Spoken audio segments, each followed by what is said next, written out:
You know, guys, I'm considering renaming my channel to Custom Docket because I've been reviewing an absurd amount of customs lately. I think the last 3 videos in a row have been customs. But you know what, guys? I don't mind it because during this lull when Mattel really isn't releasing that many new cars, I want to take advantage of it and review a bunch of my amazing customs done by so many different and unique collectors and fans out there who really put their heart and soul into these works of art. And I'm just super pumped to share them with you guys.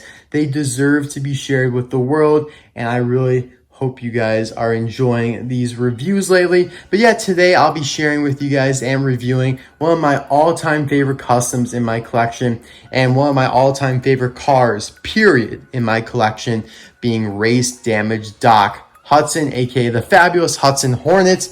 And now this release was actually canceled in 2010, and we'll get into that in a couple moments. But this custom here was done by Lenticular. Now, I never actually talked to this customizer directly. I got it secondhand by a great friend of mine, Adriana Sanchez. I will put links to Lenticular from Facebook in the description below if you'd like to contact him, though. As you can see, he did an amazing job with this. But anyways, I do want to make another quick announcement before we get into the review of this absolute spectacular work of art here, and that being Case J of 2020 Singles has been released, and I will be doing an unboxing of it along with subsequent reviews of the notable cars. So if you guys are tired of all these custom reviews, fear not, new cars are on the way. So to prove my point from earlier, you got the 2010 collector guide here. This is honestly a wealth of canceled cars in here. It's kind of a joke. But if I can remember what series he's in, that would be helpful. I honestly have no idea, actually. What series would make sense for him to be in? Like Piston Cup or like Radiator Springs? I could have sworn it was toward the beginning of the book. This is fun. I love going through this thing. I used to go through it when I was a kid, like, hours on end, going through this book, studying it. You'd think that if I studied it so intently, I'd remember where this guy was. But clearly not. I've probably skipped it like 5 times. There he is. Wrecked Fabulous Hudson Hornet. So I do find it kind of funny that they've always, changed that first word there. For the king, it was damaged the king. Then for mood springs, it was race damaged mood springs. And now for Doc here, they call him Wrecked. It's very funny how they changed that name. But he was going to be number 132 in the Piston Cup Racer Series.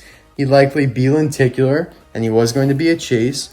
And you can see over here, you have Rust-eze Lightning McQueen with that can there. Also a chase, and although it doesn't look like it, he was lenticular, along with all these cars here that you're looking at. These ones do look lenticular. I don't know why these ones do not, but it's Mattel. What do you expect? But yeah, he's one of the few cars in this booklet who did not have an image, likely because he was in very, very early stages of development. But that doesn't really mean that all those cars who didn't have images got canceled, because you can see Shiny Wax had, a bright and spry image. And then you can see 5 haulers here at the end that did not have images, yet they all got released. Doesn't mean anything. So thankfully, though, we have customizers to do the work Mattel can't. I'm not going to say a Thanos code again because I said it the last 2 videos. I'm not redundant. But if you don't remember that phrase, you can check out in those last videos. Yeah, so I did review, what did I review the other day? Fernando Alonso. I'll put that link in the description, card suggestion. And another video I definitely recommend checking out is this Damaged Lightning McQueen custom I did a couple months ago, done by the same person, Lenticular. So I'll link that in the description and card suggestion as well if you are interested. They both, look phenomenal together. It's kind of, fitting to see the mentor and the kind of trainee, sensei, and what would they call, the person who's training. I don't really know, but mentor and trainer, I don't know, trainee, I have no idea what McQueen would be referred to as, but they look phenomenal together.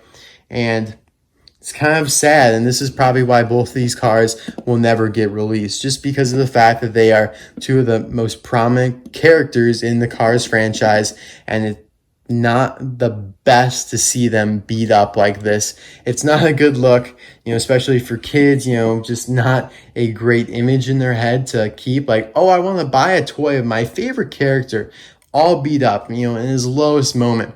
And it doesn't help that, unfortunately, Paul Newman sadly passed away shortly before 2010.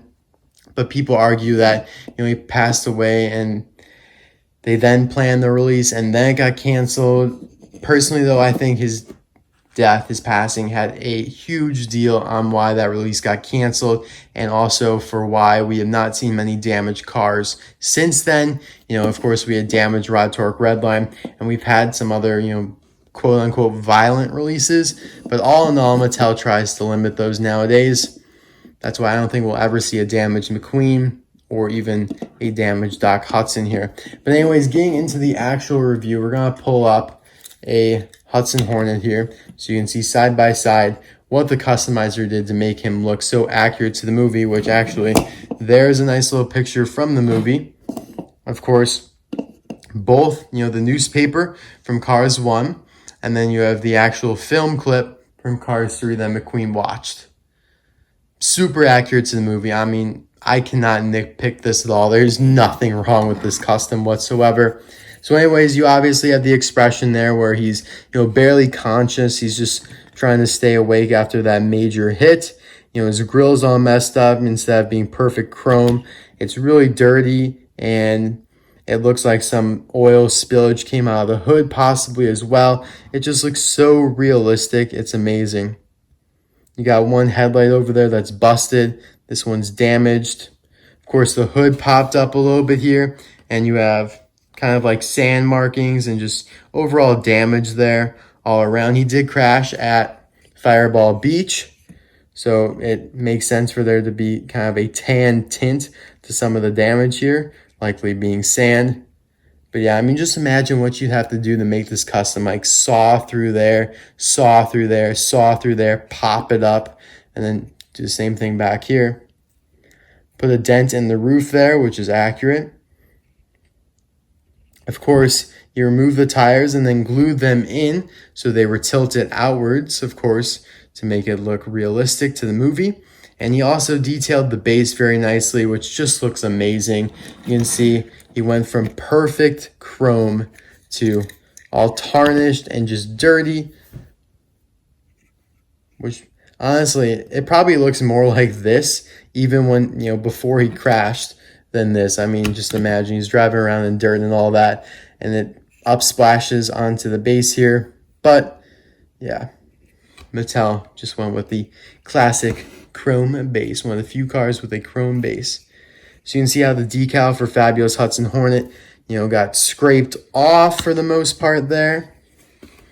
And the trunks popped up as well, and those decals are quite faded as well. Overall, just a great job on the details and making it look realistic with the taillights there.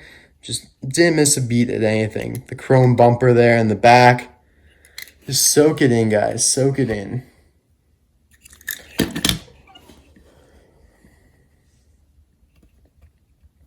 Moment of silence. One of my favorite pieces in my collection. Honestly, it really isn't that hard of a custom to do. I'm not knocking Elisma at all, but you just really need a Fabulous Hudson Hornet. You don't really need any other cars. Like for this McQueen here, you needed like 4 McQueens to do it. You needed Rust-eze McQueen. You needed Finish Line McQueen. You needed Shovel McQueen for the mouth and all that. And that's phenomenal. But for this one, you really don't. And also, I wanted to mention that he sawed out the bottom here of the bumper as to kind of give him that open mouth expression where he's all exasperated, which the original Doc obviously doesn't have. So that's phenomenal. Let me know, though, guys, in the comment section below, which is your favorite, Damaged McQueen or Doc. very kind of morbid question to ask, asking like, which of your favorite characters' damage do you like the best? But seriously though, like, which custom do you really prefer in terms of detail and all that? I'm gonna have to go with Doc. I mean, I just don't think anything could be changed on that. And McQueen, I think the eyes are just its fault a little bit, but everything else is pretty solid on McQueen as well. Although mine did come apart because the base wasn't as secured as this one was, but I was able to fix it. So that's why Doc wins for me. I do have a few variations of Doc I'd like to show. This is the Cars 3 Fabulous Hudson Hornet version, where he has the dirt around the rims, and the fenders, I should say. Why do you guys think Fabulous Hudson Hornet Wrecked Fabulous Hudson Hornet got canceled? Like, what are your honest thoughts? I mean, I personally think Mattel really toned back the quote-unquote violent releases around this time, changing burnt Lightning McQueen from Rescue Squad Mather to soaked Lightning McQueen. I mean, that was an obvious example. I mean, there's no denying that was the reason why. Burnt sounds a little bit worse than soaked. Yeah, a couple more mild variations here of Doc. But yeah, maybe I'm wrong. Who knows? I mean, Mattel doesn't really reveal this stuff to us, so we can't tell for sure. This is the 2007 variant where he had the white walls, even though he should have always had those red rims. And then you have him with the headset here as well from the LA International Speedway. Cool. And then the Precision Series version. There's also the Precision Series Fabulous Hudson Hornet version, but you guys get the idea. I'll leave my link to that actually in the description as well if you'd like to check it out. The San Diego Comic-Con Precision Series Fabulous Hudson Hornet with Piston Cup shelves. That's a mouthful. And got a couple of damaged Piston Cup racers, as I always show. And if you guys missed my video a couple years ago on all the damaged racers I have from the first Piston Cup race, I'll leave that link in the description and card suggestion as well.